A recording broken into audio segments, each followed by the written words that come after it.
ಇನ್ನು ಬೆಂಗಳೂರಿನ ಪರಪ್ಪನ ಅಗ್ರಹಾರ ಜೈಲಿನಲ್ಲಿ ದಿಲ್ದಾರ್ ಆಗಿ ದಿನ ಕಳೆತಾ ಇದ್ದ ದರ್ಶನ್ ಇದೀಗ ಬಳ್ಳಾರಿಯಲ್ಲಿ ಒಬ್ಬಂಟಿಯಾಗಿದ್ದಾರೆ. ಡಿ ಗ್ಯಾಂಗ್ ರೌಡಿ ಶೀಟರ್ಗಳ ಜೊತೆ ರಾಜಾತಿಥ್ಯ ಸ್ವೀಕರಿಸ್ತಾ ಇದ್ದ ದರ್ಶನ್ಗೆ ಬಳ್ಳಾರಿಯಲ್ಲಿ ರಾಜಾತಿಥ್ಯ ಸಿಗೋದು ಡೌಟು. ಇದಕ್ಕೆ ಪೂರಕವಾಗಿ ಬಂದಿಖಾನೆ ಇಲಾಖೆ ಉತ್ತರ ವಲಯ ಡಿಐಜಿ ಟಿಪಿ ಶೇಷ ಖಡಕ್ ಆದೇಶವನ್ನ ಹೊರಡಿಸಿದ್ದಾರೆ. ದರ್ಶನ್ಗೆ ವಾರದಲ್ಲಿ 2 ದಿನ ಪತ್ನಿ, ಸಂಬಂಧಿಕರು ಮತ್ತು ವಕೀಲರನ್ನ ಭೇಟಿ ಮಾಡೋದಕ್ಕೆ ಅವಕಾಶ ಇದೆ. ಅದು ಬಿಟ್ಟು ಬೇರೆ ಯಾರಿಗೂ ಅವಕಾಶವನ್ನ ಕೊಡಬಾರದು. ಜೈಲಿನಲ್ಲೂ ಅಷ್ಟೇ ಬೇರೆ ಅಪರಾಧಿಗಳನ್ನ ಭೇಟಿ ಮಾಡಬಾರದು ಅಂತೇಳಿ ಬಳ್ಳಾರಿ ಜೈಲು ಅಧಿಕಾರಿಗಳಿಗೆ ಸೂಚನೆ ಕೊಟ್ಟಿದ್ದಾರೆ. ನಿಯಮ ಮೀರಿದ್ರೆ ಜೈಲಿನ ಅಧೀಕ್ಷಕರೇ ಹೊಣೆ ಮಾಡಲಾಗುತ್ತೆ ಅಂತ ಹೇಳಿದ್ದಾರೆ. ಈ ಸಂಬಂಧ 15 ಅಂಶಗಳ ಆದೇಶವನ್ನ ಹೊರಡಿಸಿದ್ದಾರೆ. ಇನ್ನು ಈ ಸಂಬಂಧವೂ ಕೂಡ ನೋಡ್ತಾ ಹೋಗೋದಾದ್ರೆ ಒಂದು ಕಡೆ ಸೆಕ್ಯೂರಿಟಿ ಪರ್ಪಸ್, ಮತ್ತೊಂದು ಕಡೆ ಸ್ಟ್ರಿಕ್ಟ್ ಆಕ್ಷನ್ ತಗೊಳ್ತಾ ಇದ್ದಾರೆ. ಮತ್ತೊಂದು ಕಡೆ ಅದೇ ಜೈಲಿನಲ್ಲಿ ಕಾಲ ಕಳೆದು ಬಂದಂತಹ ಒಬ್ಬ ಕೈದಿ ಕೂಡ ಹೇಳ್ತಾ ಇದ್ರು, ದರ್ಶನ್ಗೆ ಇದು ಸೇಫ್ ಅಂತ ನಂಗೆ ಅನಿಸ್ತಾ ಇಲ್ಲ ಅಂತ ಕೂಡ ಒಂದು ಅನುಮಾನ ವ್ಯಕ್ತಪಡಿಸ್ತಾ ಇದ್ದಾರೆ. ಯಾವ ಆಂಗಲ್ ಹೇಳಿದ್ರೂ ಗೊತ್ತಾಗ್ಲಿಲ್ಲ ಅಂತ. ಹೌದು, ಆದ್ರೆ 15 ರೂಲ್ಸ್ಗಳನ್ನು ಮಾತ್ರ ಈಗಲೇ ಹೇಳಿದ್ದಾರೆ. ಅಂದ್ರೆ ಈ ಹಿಂದೆ ಇದ್ದಂತಂತೂ ಇರೋದಿಲ್ಲ. ಬೆಂಗಳೂರಲ್ಲಿ ಹೇಗಿತ್ತೋ ಆ ಥರ ಇಲ್ಲಿ ಇರೋದಿಲ್ಲ. ಇಲ್ಲಿ ಭಾಳ ಸ್ಟ್ರಿಕ್ಟ್ ಆಗಿರುತ್ತೆ. 15 ರೂಲ್ಸ್ಗಳನ್ನು ಹೇಳಿದ್ದಾರೆ. CC ಕ್ಯಾಮ್ರಾ ದೃಶ್ಯಾವಳಿ ಪ್ರತ್ಯೇಕವಾಗಿರಬೇಕು.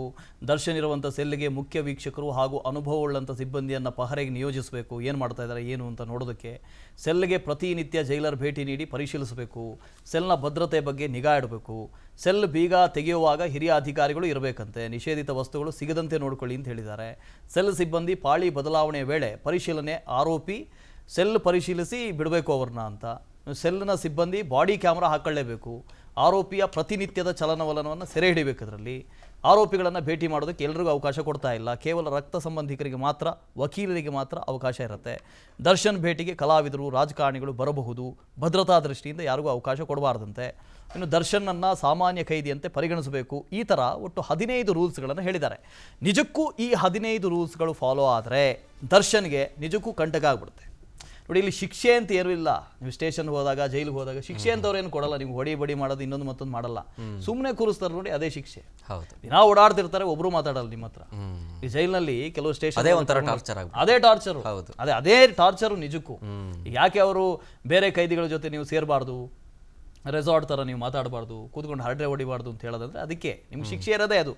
ಸುಮ್ಮನೆ ಕೂತ್ಕೊಳ್ಬೇಕಲ್ಲ, ಅದೇ ದೊಡ್ಡ ಶಿಕ್ಷೆ. ಆ ಸುಮ್ಮನೆ ಕೂತ್ಕೊಳ್ಳಲ್ಲ ಇವರು. ಅಲ್ಲಿ ಯಾರಾದರೂ ಸಿಗ್ತಾರೆ, ಅವ್ರನ್ನ ಯಾರನ್ನೋ ಪರಿಚಯ ಮಾಡ್ಕೊಳ್ತಾರೆ, ಅಲ್ಲೊಂದು ಗ್ಯಾಂಗ್ ಮಾಡ್ತಾರೆ. ಇದನ್ನ ಬೆಂಗಳೂರಿನಲ್ಲಿ ಮಾಡಿದ್ರು, ಅಲ್ಲಿ ಮಾಡ್ಲಿಕ್ಕೆ ಆಗ್ಲಿಕ್ಕಿಲ್ಲ. ಈ ಎಲ್ಲ ರೂಲ್ಸ್ಗಳನ್ನು ನೋಡಿದಾಗ ನಿಜಕ್ಕೂ ಈ ರೂಲ್ಸ್ಗಳು ಕಾರ್ಯರೂಪಕ್ಕೆ ಬಂದರೆ ಇದಾಗ್ಲಿಕ್ಕಿಲ್ಲ. ಫಸ್ಟ್ ಆಫ್ ಆಲ್ ಜೈಲ್ಗಳಲ್ಲಿ ಇಷ್ಟೆಲ್ಲ ರೂಲ್ಸ್ ಇದೆ. ಇದೆಲ್ಲ ರೂಲ್ಸ್ ಬುಕ್ ನಲ್ಲಿ ಇರುವಂತ ರೂಲ್ಸ್, ಹೊಸದಾಗಿರುವಂತ ರೂಲ್ಸ್ ಅಲ್ಲ. ಜೈಲ್ ಮ್ಯಾನ್ಯುವಲ್ ಅಲ್ಲಿ, ಜೈಲ್ನ ರೂಲ್ಸ್ ಬುಕ್ ಅಲ್ಲಿ ಇವೆಲ್ಲ ಇದಾವೆ. ಇದೆಲ್ಲ ಫಾಲೋ ಮಾಡಬೇಕು. ಆದ್ರೆ ಬೆಂಗಳೂರಿನ ಜೈಲಲ್ಲಿ ಫಾಲೋ ಆಗ್ತಾ ಇಲ್ಲ. ಫಸ್ಟ್ ಆಫ್ ಆಲ್ ಅದನ್ನ ಫಾಲೋ ಮಾಡೋ ಹಾಗೆ ಮಾಡಬೇಕಾಗಿತ್ತು ವ್ಯವಸ್ಥೆ. ಆದ್ರೆ ಅವ್ರನ್ನೇ ಅಲ್ಲಿಂದ ಬದಲಾವಣೆ ಮಾಡಿದ್ದಾರೆ. ನಿಜ. ಅದರ ಅರ್ಥ ಏನು? ನಾವು ಅದನ್ನು ಸರಿ ಮಾಡೋದಿಲ್ಲ ಅಂತನಾ? ಇರ್ಬೋದು ಅಲ್ವಾ? ಅದೇ ಮೆಸೇಜ್ ಪಾಸ್ ಆಗುತ್ತೆ. ನಾವು ಸರಿ ಮಾಡ್ತೀವಿ ಅಂತಿದ್ದಿದ್ರೆ ಇವರೆಲ್ಲ ಅಲ್ಲೇ ಇರ್ತಾ ಇದ್ರಲ್ಲ, ಯಾಕೆ ಇಲ್ಲಿ ಬರ್ತಾ ಇದ್ರು? ಹೌದು. ಎಲ್ಲರನ್ನ ಬೇರೆ ಬೇರೆ ಜೈಲ್ಗಳಿಗೆ ಹಾಕಿದ್ದಾರೆ ಅಂದ್ರೆ ಅಲ್ಲಿ ಹಾಗೇ ಇರುತ್ತೆ. ನೀವು ಮಾತ್ರ ಬೇರೆ ಕಡೆಗೆ ಶಿಫ್ಟ್ ಆಗಿ ಅನ್ನೋ ಥರ ಇಲ್ಲಿಗೆ ಹಾಕಿದ್ದಾರೆ. ಫೈನ್, ಈ ರೂಲ್ಸ್ಗಳನ್ನು ಫಾಲೋ ಮಾಡೋ ಹಾಗೆ ಮಾಡಬೇಕು. ಅದ್ರ ಜೊತೆಗೆ ದರ್ಶನ್ ಅವ್ರನ್ನ ನೋಡೋದಕ್ಕೆ ಆವಾಗ ಒಂದಷ್ಟು ಜನ ಬರ್ತಾ ಇದ್ರು. ಬೆಂಗಳೂರಿನಲ್ಲಾದರೆ ಇಲ್ಲಿ 320-340 ಕಿಲೋಮೀಟರ್ ಇದೆಯಂತೆ ದೂರ. ಒಂದು 3-4 ತಾಸು ಹೋಗಬೇಕು. ಈಗ ಒಂದಷ್ಟು ಜನ ಬರೋರು ಕಡಿಮೆ ಆಗ್ಬೋದು. ಅವ್ರನ್ನ ಮೀಟ್ ಆಗೋದಕ್ಕೆ ಬರೋರು ಕಡಿಮೆ ಆಗ್ಬೋದು. ವಿಜಯಲಕ್ಷ್ಮಿ ಅವರು ಆವಾಗ ಬರ್ತಾ ಇದ್ರು, ದರ್ಶನನ್ನ ಭೇಟಿ ಆಗ್ತಾ ಇದ್ರು, ಮಾತಾಡ್ತಾ ಇದ್ರು. ಇನ್ನು ಅದೆಲ್ಲ ಮಿಸ್ ಆಗ್ಬೋದು.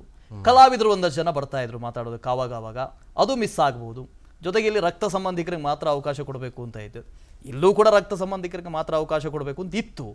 ಯಾರ್ಯಾರೋ ಬಂದು ನಾನು ತಂಗಿ ತಮ್ಮ ಅಂತ ಹೇಳಿ ನಾವೇ ರಕ್ತ ಸಂಬಂಧಿಕರು ಅಂತ ಹೇಳಿ ಬರ್ಕೊಂಡು ಹೋಗ್ತಾ ಇದ್ರು. ಇಲ್ಲ, ಆ ಥರ ಆಗಲ್ಲ. ಯಾರ್ಯಾರೋ ತಮ್ಮ ಅಣ್ಣ ಆಗ್ಲಿಕ್ಕೆ ಆಗೋದಿಲ್ಲ. ರಕ್ತ ಸಂಬಂಧಿಕರೇ ಬರಬೇಕು.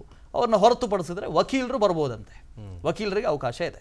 ಸೊ ಈ 15 ರೂಲ್ಸ್ಗಳನ್ನು ಹೇಳಿದ್ದಾರೆ. ನಿಜಕ್ಕೂ ಇದು ಫಾಲೋ ಆದಾಗ ಆದರೆ ದರ್ಶನ್ ಅವರಿಗೆ ಒಂದು ದೊಡ್ಡ ಕಂಟಕ ಆಗಬಹುದು. ಅನುಕ್ಷಣದ ಸುದ್ದಿಗಳಿಗಾಗಿ ವಿಸ್ತಾರ ನ್ಯೂಸ್ ಯೂಟ್ಯೂಬ್ ಚಾನೆಲ್ ಸಬ್ಸ್ಕ್ರೈಬ್ ಮಾಡಿ. ಹೊಸ ಸುದ್ದಿಗಳ ನೋಟಿಫಿಕೇಶನ್ಗಾಗಿ ಬೆಲ್ ಐಕಾನ್ ಕ್ಲಿಕ್ ಮಾಡಿ. ಲೇಟೆಸ್ಟ್ ಅಪ್ಡೇಟ್ಸ್ಗಾಗಿ www.vistaranews.com ವೆಬ್ಸೈಟ್ಗೆ ವಿಸಿಟ್ ಮಾಡಿ. ಅಂಗೈಯಲ್ಲೇ ಜಗತ್ತಿನ ಸುದ್ದಿ ತಿಳಿಯಲು ವಿಸ್ತಾರ ನ್ಯೂಸ್ ಕನ್ನಡ ಆಪ್ ಡೌನ್ಲೋಡ್ ಮಾಡಿ.